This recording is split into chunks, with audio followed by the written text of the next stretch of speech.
Hello, and welcome to the Lucy Liu Show, the fueling station for your mind, business, and life. And now, here's your host, Lucy Liu. Hello, beautiful souls. Thank you for tuning in to another episode on The Lucy Liu Show. I'm your host, Lucy Liu. Whether you are looking to transform your business or life, clarity is the key. When we are confused, we lack vision, have fear, and don't take movement forward. But with clarity, you will design and divine your vision, develop clear and manageable action steps to help you transform and start taking action. Life isn't always easy, but getting clear should be. Everything starts with clarity.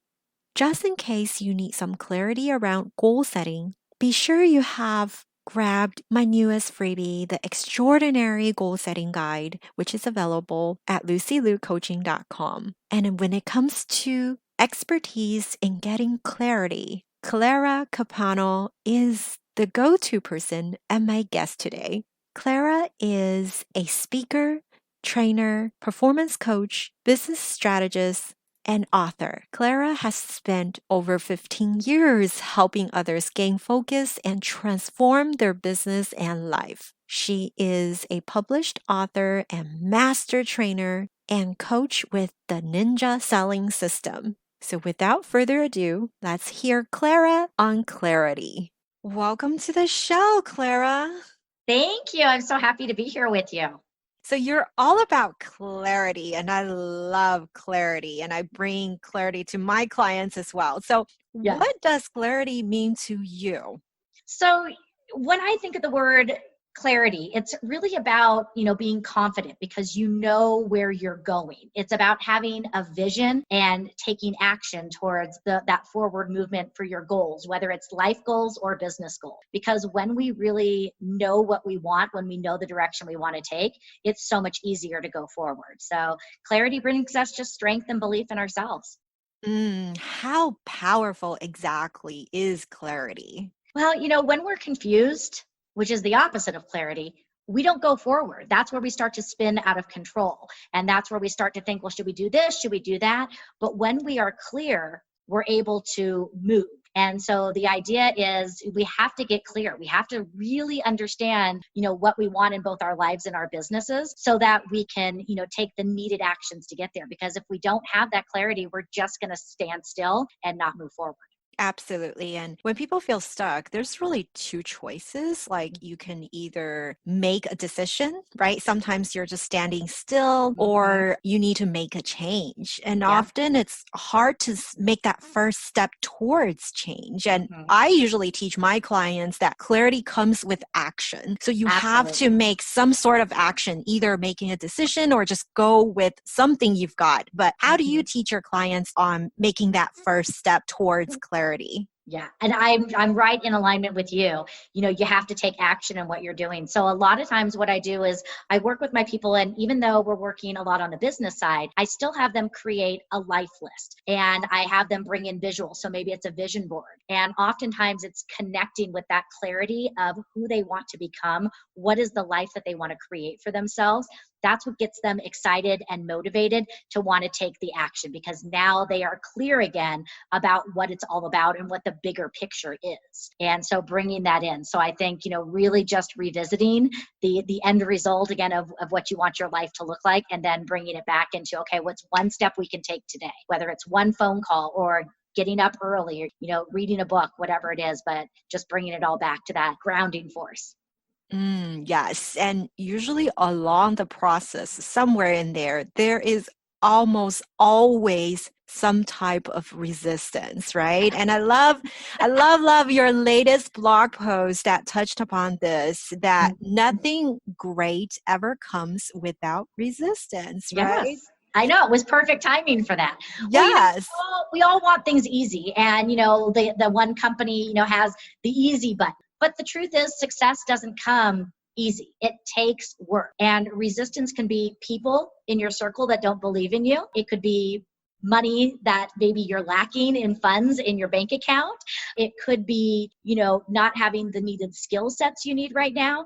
But what I have learned is every time I feel like there is just a wall in front of me, when I dig deep and really focus on my vision, it pushes me so strong that I want to not only scale that wall, but I want to just break through it. And so that resistance is really good because it really brings us the clarity of what is it that we really want. Because if we don't really want it, we're not going to push harder for it. So I know if I'm willing to push for it, it's what I really want. And, it just, again, helps you stay on track. But we all need a little bit of pushback. If it was just too easy, we wouldn't find the fulfillment in it. And a lot of times the fulfillment is not the end result. It's the journey that we take along the way.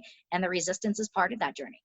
Absolutely. And, you can take a break, right? You can rest and get into your routine and take a little self-love, but embrace that resistance, right? Absolutely. Yeah. I know. I just started working out with a personal trainer and, the resistance. I don't like getting up and doing that, and it's hard, but I'm going to love the results when I get there, and I'm going to feel so much better every day that I keep doing it. But, you got to break down those muscles to build them up. And, that's what resistance is. And even after we see the clarity, then there's always distractions, right? We get scattered and the distractions are real. We have a family to feed. And these distractions eat up a large portion of our lives. So what are your best suggestions to stay focused and stay on that clear path? So I love that you asked this question because I teach a whole class on managing distractions and coming up with strategies, because everybody's kind of like, oh, just deal with it, just move forward. But the reality is distractions are not going away. And so we have to learn how to better manage around them, because we get distracted, about 2.5 hours each day gets lost to distraction. So if we can learn how to have more focused attention while we're showing up for what we need to show up with, that's what's going to help us. So one of the best strategies I have, it's something that I call bubble time. It's really just having tight bubbles of focus to get your work in. I learned this when I was selling in real estate full time, because my days were just getting out of control and I was working about 16-hour days. So what I started to do is, especially in the morning when that was sort of my foundation building for my day, is I broke everything into hour increments. So 8 to 9, 9 to 10, 10 to 11. And from 8 to 8:45, I would step into my bubble and have no distractions. And I would work on whatever it was I needed to work on. It could be administrative work. It could be putting contracts together, even making outgoing calls, but I would have no distractions. So I would turn off any notifications. I would put my phone away. I would let the front desk know that I'm on do not disturb so that I had no distraction. Then I would take 15 minutes from 8:45 to 9. Then I could check my voicemails and emails, take a break if I needed to, get up and move around. But what that allowed me to do is be extremely present when I needed to be present. And we can get a lot done when we are not distracted. So bubble time is something that I share with my clients, and they've also seen great success from doing it. And I mean, you can do it for anything. You can do it at any time of the day. But I think if we all agreed, if we could have even, 2 bubble sessions a week and reinvest that time into, what the focused attention needs to go to, we would see great success in what we do. The other thing that I do is I really encourage people to plan their week before the week starts, to really identify what are the targets I have to hit this week? What does my schedule need to look like to manage those targets? But then also start to identify where could possible distractions come in. And I'm a big fan of time blocking, because the things that get scheduled get done. And so if you have appointments, even if it's take a nap or go to the store, if everything has an appointment, you don't have that wiggle room, because we will fill whatever time we allow for it. And so the time blocking also helps, so you can start to see where could distractions come in and how can I structure my day so that I can really stay focused. So right now I tend to front load my day, because I know that my focus is stronger in the morning. So I work very, very intensely from about 7 in the morning till about noon. And then my afternoon can be a little bit more free form because my focus isn't as strong. Yes, I'm a big believer of time blocking as well. And you can do it, we have different personalities. Some people have a shorter, concentration span. So you can do it for 30 minutes and take a 5-minute break. Absolutely. But whatever works for you, but blocking that time and putting things on your calendar and really just doing that makes a world of difference. Yeah. And I think the other suggestion I would have is, create an end time to your activities. It goes back to the idea that we will fill the time for whatever time we've allotted to it. So if I tell myself I need to make calls this week, I probably won't do them until Friday. But if I tell myself I need to make calls to my current clients by Tuesday at noon, I now have a deadline. So I'm going to have, more structure to get things done. It's the idea that, when you have to go to the airport to jump on a plane, it's amazing how productive you can be the day before you go on vacation. And it's because you have a time constraint that you're working with. So I think, bringing in those deadlines to your day is really going to help you as well. Absolutely. And another common theme I find is that we usually start doubting our path. The path we saw is so clear ahead.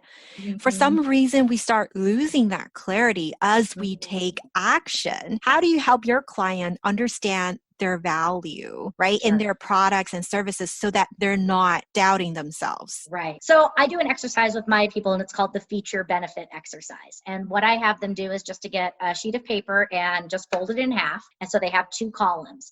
And on one column, they write down the word feature, which is where they just write everything that they're bringing to the table: skill sets, tools, marketing, knowledge, anything that they bring to the table. And then on the benefit side, they start to write down why that would be important to the client, so that they can see. And then that way, when they're sitting with the clients and talking with them, they can really clearly articulate what the value is and what makes them different. And I think going through that exercise really helps them get connected first and foremost with the value that they have and why what they are doing really does help others. So I think that's a really great exercise to do. And then I also think, get either an accountability partner or a coach. You're a coach like I am. And, sometimes I have a coach too, and I have to run ideas up the flagpole sometimes.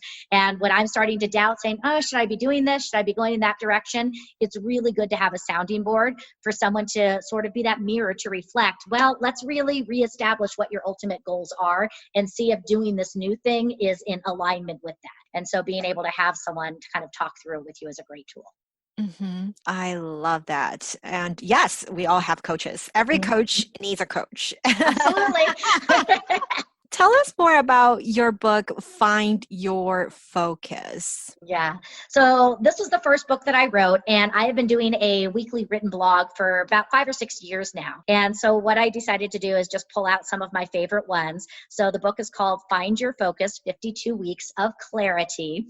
And the idea is it's kind of more of a workbook where it has 52 entries. And the idea is each week you would read an entry, and then there's a journal section where you could talk about what ideas you pulled from the journal entry and how you can implement that into your world that week. And so it just helps you for the course of a year to be able to, go through it and stay in alignment and really stay focused on where you want to go in life or business.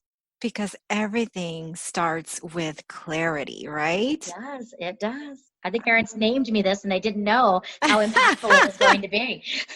Yes, Clara, and you've got a new book coming out. I do. It is, I'm doing a collaboration with 15 other women. So there's 16 of us, and we're from all over the globe. And we have backgrounds in health and wellness, in business, in just all different areas, finance. And we're just sharing our stories. The book is called Women Who Boss Up. And it's just a really great way to hear other stories, because I think we learn so much when we listen to others, because success leaves clues. And I think it's also going back to this idea of resistance. I think it's a great way to show that these women met resistance, but they kept going. So I think it's a really great way to share stories with other women and to let them know, hey, if you're feeling resistance, if you're feeling like you're doubting, if you're feeling lost or stuck, you can get through it just like these women did too, because we're all just real women trying to make it through the day. And so I think it's just a really powerful way to share stories so that we can all grow stronger together. Is there a favorite quote that you go by to keep you strong? One of my favorite quotes, and this goes in alignment with something that you said earlier, is life happens at the level of movement, not words. And I love that because it just reminds me, again, it all starts with action. And I do need to have a great mindset, but at the end of the day, I've got to get moving. Oh, I love that. Yes, clarity comes with action, and everything starts with clarity. It does. So when your own mindset gets kind of foggy and you need that clarity, what do you do to reset yourself? Yeah. I have a couple exercises that I do. Is one, I always start my day off with gratitude. So I just, even before I get out of bed, what are 3 things that I'm grateful? And I try really hard to focus on the little things. So, I try, oh, I'm grateful that, my pillow was comfy last night, or, that my dog came and gave me puppy kisses to wake me up, so just the little things, because there's so many beautiful things in the world. And then I also end the day with a gratitude practice. So before I go to bed, I end the day with what are 3 great things that happened today, so that I don't lose sight of, the messiness that could come up in between. So I do those. I do a lot of handwritten notes. And as I do my handwritten notes to people, it reminds me of all the wonderful connections that I have. And that really, again, centers me on why I do what I do and just the ability to serve others. So those are a couple practices I do to help keep me straight. And then again, I listen to a lot of podcasts. I read a lot of books. So just always feeding my mind to, keep me connected and keep me growing.